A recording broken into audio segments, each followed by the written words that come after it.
looking deep. Comes to Peterson. He's got time. Peterson launches an improbable shot. Oh, he banked it. Hit the rim. And it's Miami's 68-66. What's going on, dudes and dudettes? So yes, USC did lose their first round game to Miami. It was kind of obvious that it was going to happen. It just sucks about the way it did. It was a pretty controversial ending play that they called a foul on USC while the Miami player was going inside, and I don't think it was really a foul because the Miami player was the one that created that contact, and then the USC player's hand came down on him. But I don't know why they would waste a game like that and make a call. They could have just went into overtime. They could settle it that way. USC did have a chance though. They threw up basically a Hail Mary from half court, almost went in. But yeah, that's what we got to do with USC. They did lose 68-66. And now, as of this weekend, Miami is into the Sweet 16. So maybe USC had a chance to upset Auburn as well in the second round. Never know, but I guess we'll never get to hear or know about that in the future. Then a 5-star guard actually at a Corona Centennial close to where I am. He is a 2023 player. His name is Jared McCain. Never really knew that there was that talented of a player out here, but it's pretty cool. I guess he's going to be in high school for one more year, so I might check him out. But he did commit to Duke right before or right after the game on Friday, I believe it was. That was pretty good news overall. Just another big-time talented player coming into the program next season once Coach K leaves, and find out throughout this video if it was his last game or not over this weekend. But yes, definitely very happy for Duke's future right now. Then when it comes to a couple of USC players getting traded or signing new deals with teams, I don't know why I missed this story the last time, but yes, Uchenna Nwosu, the defensive end / outside linebacker who was with the Chargers out of USC, didn't return to the Chargers. He did sign a 2-year deal with the Seattle Seahawks, so not too bad. He is joining ex-USC coach Pete Carroll up there, so good luck to him. Then Juju Smith-Schuster, the wide receiver from Pittsburgh, finally has made it all his way to the Kansas City Chiefs. I know last year they tried to sign him, but now it's official that he is going over there on a 1-year deal, like around $9 or $10 million. They definitely need an upgraded receiver, which just sucks because everybody seems to be upgrading their teams in the AFC West. It's going to be the worst, type of games to go through because everyone's going to beat up on each other, and there is a possibility you get all 4 teams into the playoffs, I believe, but I don't know if that's ever going to happen. I know even this last year, the NFC West got like 3 teams in, so you never know. It could happen, but that's just how things are going to go for the Chargers in the future now. And then Robert Woods, the ex-USC receiver, who was injured for the Rams, so he did not play in that Super Bowl, but is still a champion. He is still recovering, but they did sign a pretty good player, Allen Robinson, the other day. So you didn't know about his future, but of course we do know that he was traded to Tennessee for a 6th-round pick, which is kind of surprising why the Chargers wouldn't take a chance on a guy like that who will most likely be healthy in the middle of the season coming up. But I think his bigger part of his contract does kick in. I think it's like a $13 million hit, so they didn't want to do that. I understand that. But, it is a good move for the Titans, so we'll see how he does out there. And yes, speaking of Duke, they had their first game on Friday night as well for the tournament, and they played Cal State University of Fullerton. It was kind of a close game throughout, surprisingly, but they did pull away in the end, and they got that victory 78-61. All 5 of the starters, I believe, if I can remember, were in double digits, so over 10 points or more, so that was good for them. And overall, they were into the next round facing Michigan State, which is obviously the tougher matchup people had going into that second round. And it was, historic because it's Tom Izzo of Michigan State, who's been around forever, and they always have great battles with Duke, especially in the tournament.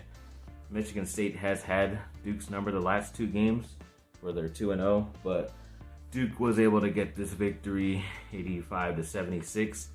Paolo Banchero finally stepped up at times and showed why he could be a top 3 pick. Sometimes he does like disappear throughout the game, which sucks, but he did make some key plays like a block as well near the end of the game. But AJ Griffin, we did see one of the more talented freshmen for Duke go down with an ankle injury with about 3 or 4 minutes left to go. He did not return. So luckily they did advance to the Sweet 16, but they get a couple of days. I believe they might start playing Thursday, Friday again, but maybe they might keep him on the Friday. So it gives them at least like 5 days to get 100% healthy. So we can hope for. So we'll see. Then I mentioned that I was hoping once the Chargers made the trade for Khalil Mack that he would be up for maybe restructuring his deal to be able to create more cap space for them so they could win and sign better players this year, and it looks like he did. So with that restructuring, he did free up like around $9 million that they're able to use on free agency, so that's pretty cool. And they did make a couple of extra signings. They did re-sign Christian Covington, their defensive tackle, who was there. Yeah, he was just 1-year deal last year, and he did all right. Wasn't excellent or amazing, but he did fill his role as a backup, which was okay. So I guess that's why they re-signed him. Then tight end Gerald Everett, who was the past couple years with the Rams. Then last year he was with Seattle. Didn't really do much. Thought he was going to do a lot more up there, but I think he had some injuries. But so right now he's healthy, and I believe he did sign a 2-year deal with the Chargers for around $12 million. So not too crazy of a thing for an athletic tight end, which is what the Chargers need. So we'll see if they get another tight end of the future in the draft, but I know they are bringing back a lot of their other guys, so maybe not. And then they also did sign a punter in J.K. Scott, who was drafted by the Packers out of Alabama, and I think just this last season he was with Jacksonville. I don't know why or remember the reason he was traded there or left Green Bay. Maybe he wasn't that good, so I don't know why the Chargers are going after a maybe not so good punter, especially when they have a pretty good kind of local product. He's from San Diego State University, and Matt Ariza, who's considered one of the better punters out there and probably going to be a 10 to 15 year guy in the NFL. But this kind of signing, I don't know how long it's for this guy, J.K. Scott, but it looks like their plans are going differently in the draft, so we'll see how that goes. And then the Anaheim Ducks made a pretty big trade with one of their defensive players, Hampus Lindholm. I was hoping they would keep this guy, but they did get some pretty good stuff in return. They did sadly have to trade with Boston, but they did get back a first-round pick, 2 second-round picks, so I think it was a future second. And a couple of players, I wrote their names down, but I don't really know who they are. I think it's Urho Vakanian and John Moore. Don't really know their positions, never really heard of them, so they're probably just threw in there for salary-wise. We'll see what they can do. Then USC football, they made the top 10, or actually top 9 for this running back, Roderick Robinson. Yeah, Roderick Robinson II. I believe he's from San Diego, and from what I've seen, especially like all these camps going in for the next offseason of guys going into their senior year, he's definitely stood out. He's one of the bigger, bulkier running backs out there, and he has a lot of speed as well. So I know he's considered like a 4-star type of guy, but I think that type of guy is what you need in that type of Lincoln Riley offense coming from Oklahoma. You need a bigger, faster running back instead of these shiftier other guys. I know they have Raleek Brown, but he's going to be used all over the place and not just as a running back. So I definitely like this guy, Roderick, out of San Diego. So we'll see. Then they also did set a visit with 5-star offensive lineman Josh Connerly Jr.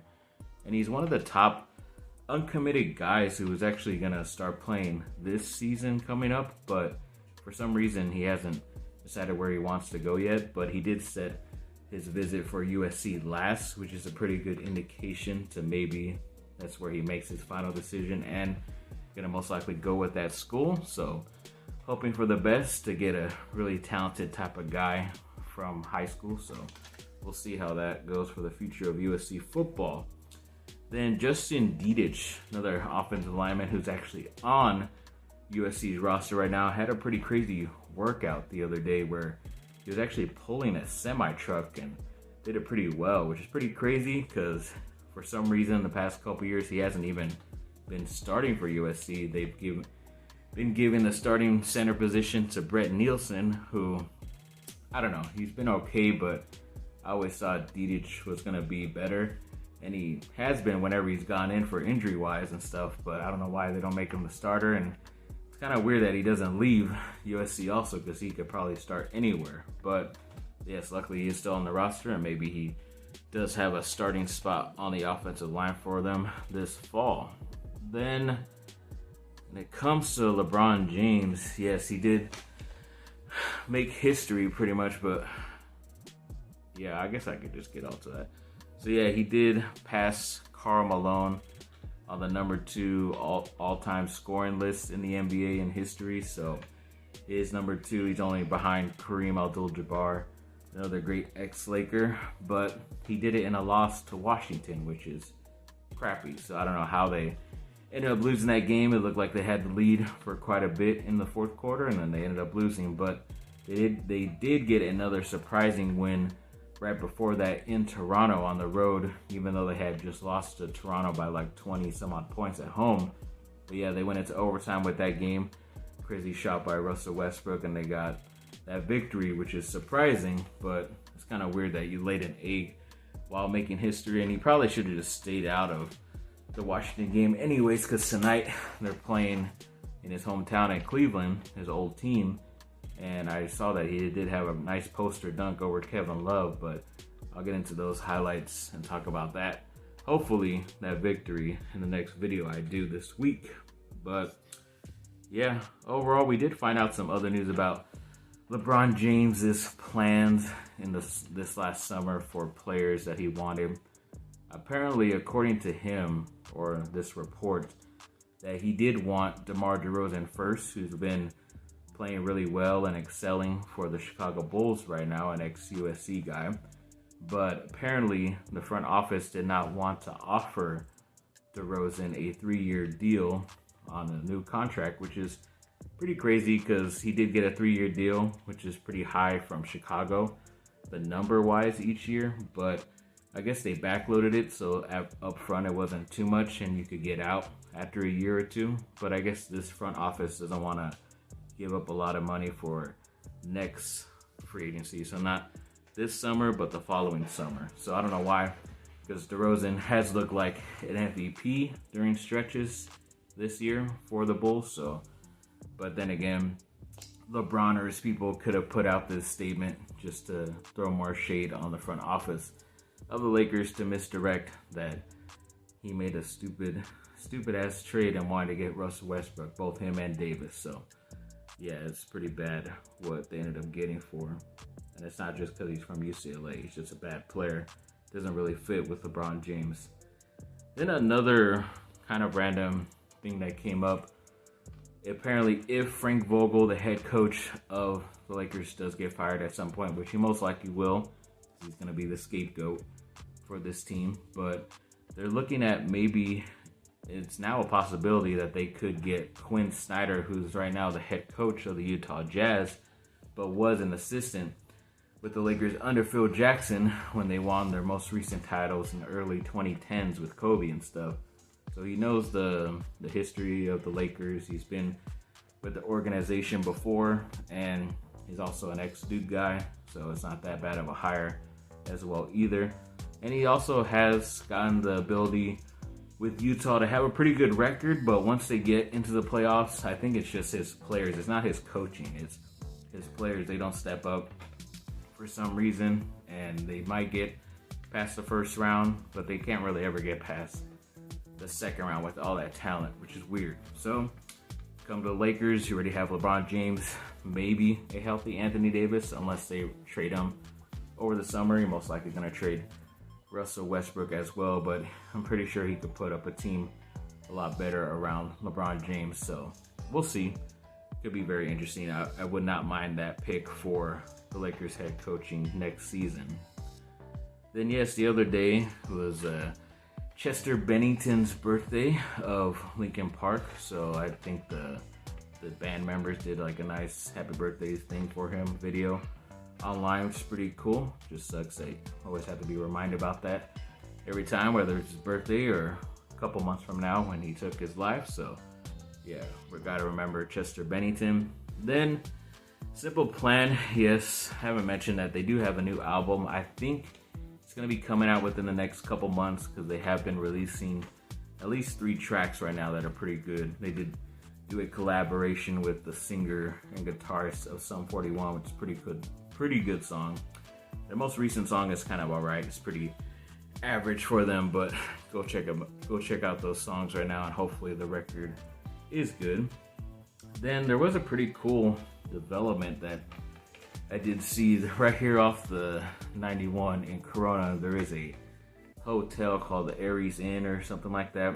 Only been around there once when one of my families were visiting, but I did not know that it had shut down, which is pretty crazy to see because I always thought it was good enough to last, but they're apparently going to turn those into like a homeless type of shelter or try to get people back on their feet, which is pretty cool. And I think they're even doing something like that in Redlands, which is pretty close to outside Riverside, where they're even throwing $30 million out there to have another inn type of hotel place that'll offer like 70 plus to 90 plus rooms, and pretty much basically to help these people get back on their feet, help with medical care, mental health awareness as well, get them some coaching in that spot, and also to help with their unemployment as well, try to get them a job, which is pretty cool, and education if they need it. So luckily, a couple good things happening here.